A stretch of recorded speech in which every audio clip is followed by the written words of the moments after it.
भारत ने पाकिस्तान में रहने वाले उन 23 लोगों की एक सूची जारी की है जो बहुत जल्द अपने आखिरी सफर पर निकलने वाले हैं। यानी पाकिस्तान में रहने वाले ये 23 लोग आने वाले दिनों में मरने वाले हैं। भारत के इस ऐलान से पाकिस्तान में बैठे अननोन मैन यानी अज्ञात हमलावर अचानक एक्टिव हो गए हैं। भारत ने पाकिस्तान में रहने वाले इन 23 लोगों की सूची क्यों जारी की है और ये 23 लोग क्यों मरने वाले हैं वो अब आपको इस वीडियो में बताते हैं। दरअसल भारत सरकार के गृह मंत्रालय ने एक बड़ा एक्शन लेते हुए एक गैजेट नोटिफिकेशन जारी किया है। इस नोटिफिकेशन में 23 पाकिस्तानियों को यूएपीए कानून के तहत आतंकवादी घोषित किया गया है।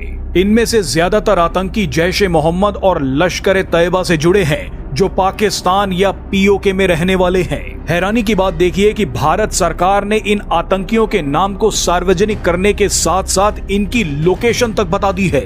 हर पाकिस्तानी आतंकी के नाम के साथ बताया गया है कि वो कौन से आतंकी संगठन से जुड़ा है, वो पाकिस्तान में रह रहा है या पीओके में, ये भी बताया गया है। पीओके में रहने वाले आतंकियों के मोहल्लों तक का नाम बता दिया गया है। सोचिए अज्ञात हमलावरों को अब कितनी सहूलियत हो जाएगी। भारत सरकार ने बताया है कि इन 23 आतंकियों ने भारत के खिलाफ आतंकी हमलों के लिए दहशतगर्दों की भर्ती की थी, उन्हें ट्रेनिंग दी थी, घुसपैठ कराई थी, लॉजिस्टिक सपोर्ट दिया था, हथियार और पैसे दिए थे। जिन 23 लोगों को भारत ने आतंकवादी घोषित किया है उनमें से 17 पाकिस्तानी हैं और 6 भारतीय नागरिक हैं। अब जरा इस लिस्ट पर एक बार नजर डालिए। इस लिस्ट के कुछ नाम हम आपको पढ़कर सुना रहे हैं। मसूद इलियासी कश्मीरी जो जैश-ए-मोहम्मद का आतंकी है, इसका ठिकाना पाकिस्तान है। लिस्ट में एक और आतंकी है मुफ्ती मोहम्मद असगर खान, इसका ठिकाना पीओके के अब्बासपुर में है। इस पर आरोप है कि इसने आतंकियों की घुसपैठ कराई, आतंकियों को ट्रेनिंग दी, फंडिंग दी। 2016 के नागरोटा हमले की साजिश में ये शामिल था।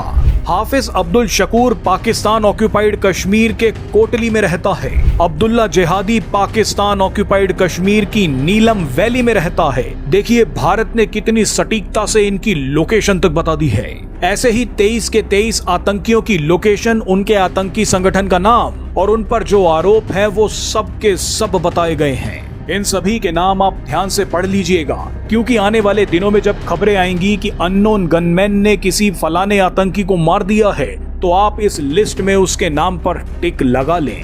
बहरहाल आपको बता दें कि सिर्फ 2026 में ही लश्कर-ए-तैयबा और हिजबुल मुजाहिदीन जैसे संगठनों से जुड़े कम से कम 30 आतंकियों को लाहौर, कराची और पाकिस्तान के दूसरे हिस्सों में अज्ञात बंदूकधारियों ने मार डाला था। सिर्फ 2023 में ही 7 महीनों में कम से कम 7 आतंकवादी निपटा दिए गए थे। इनमें से ज्यादातर लश्कर-ए-तैयबा, जैश-ए-मोहम्मद, हिजबुल मुजाहिदीन और अल बद्र के वो आतंकी शामिल थे जिन्हें भारत ने मोस्ट वांटेड घोषित किया था और अब भारत ने 23 और आतंकियों को मोस्ट वांटेड घोषित कर दिया है।